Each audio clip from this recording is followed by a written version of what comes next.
Imagine cruising at 35,000 feet, surrounded by the calm hum of engines, when suddenly everything just stops. This isn't a story about turbulence or engine failure. This is the story of Echo 271, a flight that vanished from the face of the Earth over the vast, empty South Pacific. No debris, no wreckage, and most chillingly, no distress signal. The plane was simply gone. Days later, a 22-minute audio file leaked online. It was purportedly the cockpit voice recording from Echo 271.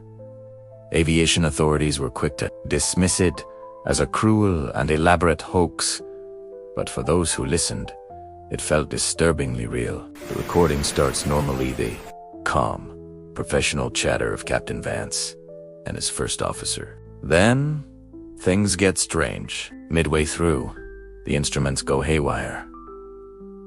The ground speed drops to 0. The outside air temperature reading vanishes. It was a safety 200-ton machine was no longer moving, just suspended in the void.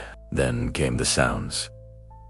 A slow, rhythmic thumping starts, seemingly from inside the sealed avionics bay beneath their feet. It was a heavy, deliberate sound, like something was trying to get out. Soon after, a new noise joins each wet, dragging sound from directly under the cockpit floor. It was the sound of something heavy and slick being pulled across the metal. The pilots are audibly confused, trying to rationalize what they're hearing. They check every system, every possible malfunction, but nothing explains it. Their attempts to contact air traffic control are met with silence until their radio channel is suddenly overridden. A distorted, inhuman voice crackles through the speakers. It's not a language, just a series of guttural clicks and static-list hisses that makes the hair on your arms stand up. The pilots are now audibly terrified.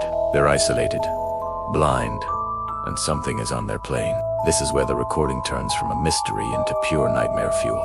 The plane's external microphones, which should only pick up the roar of the engines, suddenly activate. They begin to record what's happening on the outside of the fuselage. At first, it's faint, rhythmic scratching noise.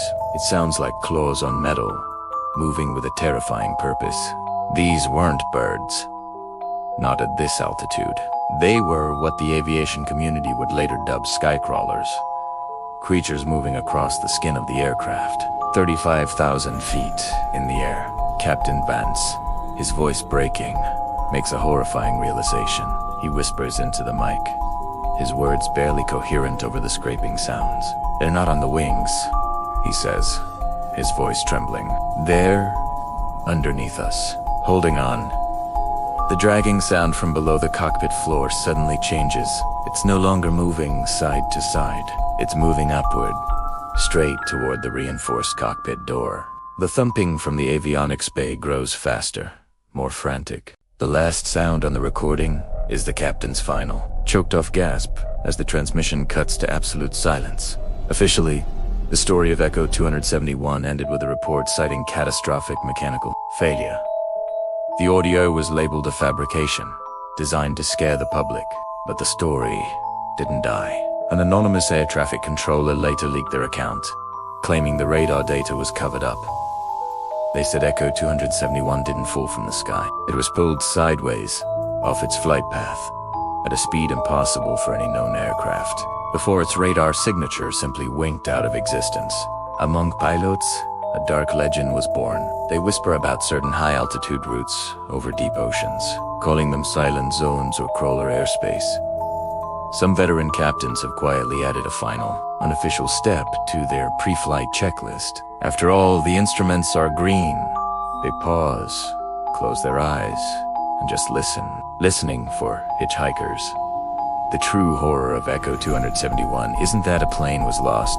It's the terrifying idea that we are not alone up there in the cold, empty darkness of the sky. That there are things living in the void, things that can stop a jet in midair and wait.